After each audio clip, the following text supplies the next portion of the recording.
क्योंकि मेरा मंदिर टूटा पड़ा हुआ है। ये प्रभु का मंदिर क्या है? कुरिन्थियों के पहले पत्र के अध्याय 3 उसके वाक्य 16 में संत पौलुस कहते हैं कि आप लोग नहीं जानते हैं कि आप ईश्वर के मंदिर हैं। क्या आप लोग नहीं जानते हैं कि आप ईश्वर के मंदिर हैं? हम सभी ईश्वर के मंदिर हैं। और जब तक ये मंदिर टूटा फूटा पड़ा हुआ है, हम कुछ भी करेंगे उस पर आशीष नहीं होगी। हमारे जीवन की विफलताओं का मुख्य कारण यह है कि मंदिर टूटा फूटा पड़ा हुआ है। इसलिए आगे प्रभु बताते हैं कि तुम पहाड़ी प्रदेश चले जाओ। तुम पहाड़ी प्रदेश चले जाओ और लकड़ियां बटोर लो ताकि तुम मंदिर को बनवा सको। कुछ महीनों पहले हमारे आश्रम में एक भाई आए थे। कई महीनों पहले वो आश्रम में आ चुके थे। अच्छा धंधा कर रहा था, इलेक्ट्रॉनिक्स की दुकान थी, लेकिन धीरे धीरे दुकान कमजोर होती गई और उनका बिजनेस बिल्कुल ठप पड़ गया। उसके बाद उन्होंने काफी कर्ज लेकर दुकान को फिर एक बार जिंदा करने का प्रयास किया, आगे बढ़ाने का प्रयास किया, लेकिन वो भी डूब गया। निराश होकर शराब पीने लगा, कई प्रकार के नशे करने लगे। उसके बाद वो घर से निकलना नहीं चाहता था, भोजन तक ढंग से नहीं कर पाता था। जिस शहर में वो रहता था उस शहर में हमारा कार्यक्रम चल रहा था और उसकी पत्नी और उसके परिवार के लोग आकर रोने लगे। मैंने कहा उनको आश्रम भेजिए।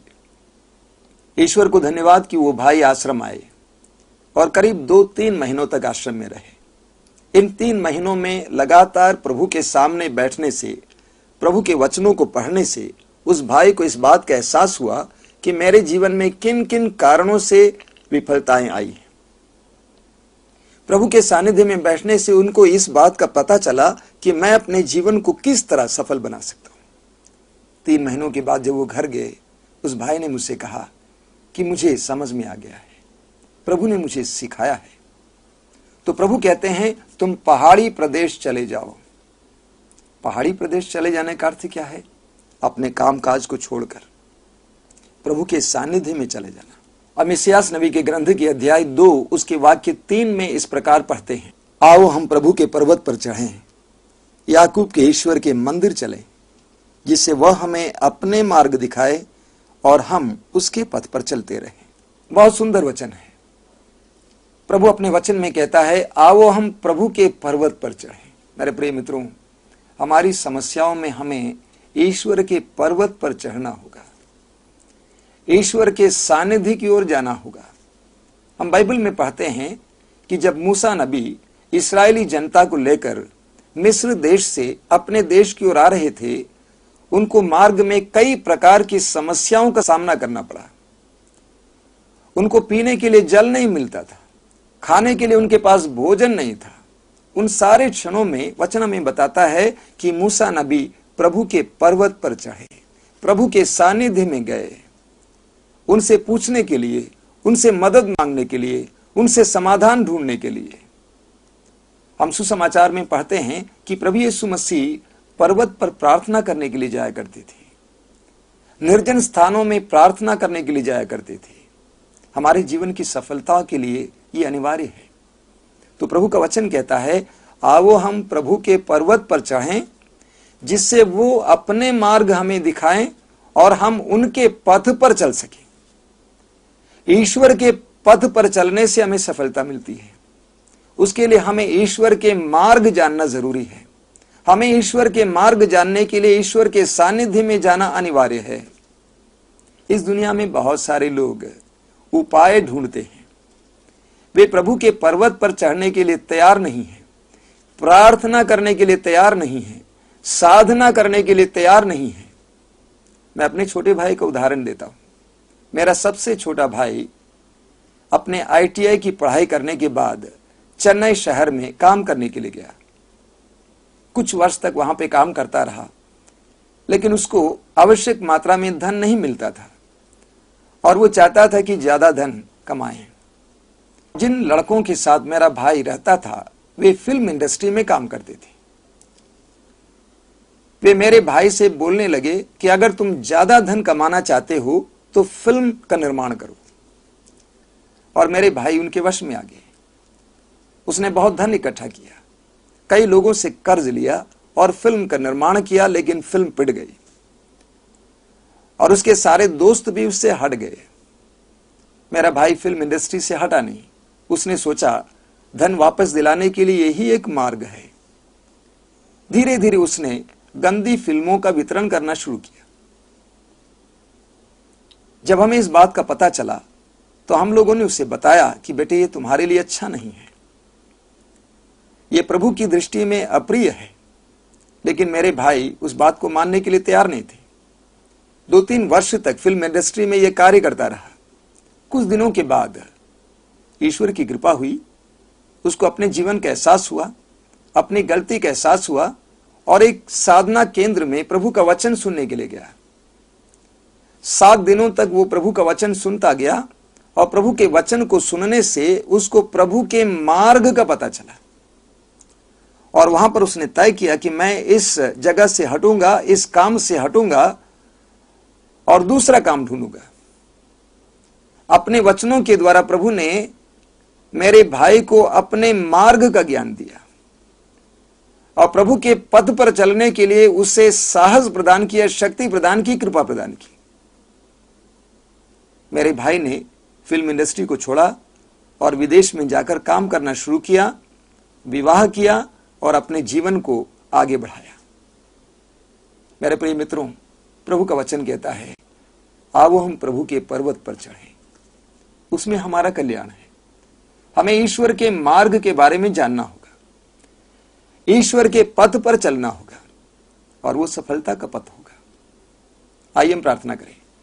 आज मैं आपके लिए विशेष प्रार्थना करना चाहता हूं ताकि आपको प्रज्ञा का वरदान मिले, ज्ञान का वरदान मिले। ईश्वर के मार्ग को जानने के लिए हमें प्रज्ञा की जरूरत है। हम प्रज्ञा ग्रंथ के अध्याय 9 उसके वाक्य 17 में पढ़ते हैं, यदि तूने प्रज्ञा का वरदान नहीं दिया होता और अपने पवित्र आत्मा को नहीं भेजा होता तो तेरी इच्छा कौन जान पाता। प्रभु की इच्छा को जानने के लिए प्रज्ञा की जरूरत है और प्रज्ञा का एकमात्र स्रोत है ईश्वर। हम प्रभु से प्रार्थना करें कि प्रभु हम सबको प्रज्ञा प्रदान करें ताकि हम प्रभु के मार्ग समझ सकें, प्रभु के विचार समझ सकें। आइए हम प्रार्थना करें। अपनी आंखें बंद कीजिए। इस सामर्थ्यवान प्रेमी पिता ईश्वर, सारी सृष्टि के निर्माता, प्रज्ञा के स्रोत प्रभु, मैं तुझे धन्यवाद देता हूं इस समय के लिए। मेरे इन भाई बहनों के लिए धन्यवाद देता हूं जो तेरे वचनों को सुन रहे हैं। तूने अपने वचन में कहा है कि तेरे विचार मेरे विचार नहीं हैं, मेरे मार्ग तेरे मार्ग नहीं है। हे प्रभु, हमारे जीवन की समस्याओं का यही कारण है। हम तेरे विचारों को जानना चाहते हैं, तेरे मार्ग पर चलना चाहते हैं। इस समय मैं प्रार्थना करता हूं अपने इन भाई बहनों के लिए कि वे तेरे विचारों को जान सके। प्रज्ञा का वरदान दीजिए। जो जीवन से भटक गए हैं, विभिन्न प्रकार के गंदे मार्गों पर चल रहे हैं, उन्हें तेरे मार्ग पर वापस आने के लिए कृपा दीजिए। जो सन्मार्ग से भटक गए हैं, असामाजिक जीवन जी रहे हैं, उन्हें फिर एक बार तेरे मार्ग पर चलने की कृपा दीजिए। जो बुरी आदतों में फंसे हुए हैं, उन आदतों के शिकार हैं, उन्हें उन आदतों से छुटकारा दीजिए। हे प्रभु यीशु, तूने कहा है, मैं ही मार्ग, सत्य और जीवन हूं। हे जीवन के मार्ग प्रभु यीशु, इस समय जो अपने जीवन के मार्ग से भटक गए हैं, उन सबको मार्ग पर वापस ले आइए। विशेष करके जो युवक युवतियां जीवन के मार्ग से भटक गए हैं, जिसके चलते मां बाप दुखी हैं, उनके रुदन को सुनिए, उनके आंसुओं को देखिए, उन युवक युवतियों को वापस बुला लाइए। विभिन्न प्रकार की गंदी संगतियों में पड़े हुए मेरे छोटे भाई बहनों को वापस लाइए। कई प्रकार के गंदी संगतियों में पड़े हुए भाई बहनों को तेरी संगति के लिए इच्छा प्रदान कीजिए। आज के वचन सुनने वाले हर एक भाई बहन को और उनके परिवार को तेरी आशीषें प्राप्त हो। जो सन्मार्ग से भटक गए हैं उनको सन्मार्ग पर आने के लिए कृपा प्राप्त हो। जो घर को छोड़कर भाग गए हैं उनको घर वापस आने की कृपा प्राप्त हो। जो बुरी आदतों में फंसे हुए हैं उनको बुरी आदतों से छुटकारा प्राप्त हो। धन्यवाद ये प्रभु, हम विश्वास करते हैं कि तू हमारी प्रार्थना को सुन रहा है और मेरी बहनों और भाइयों को आशीर्वाद दे रहा है। आत्मा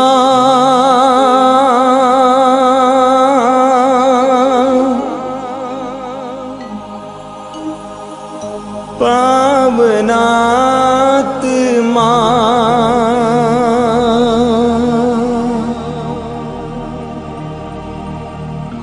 आजा आजा आजा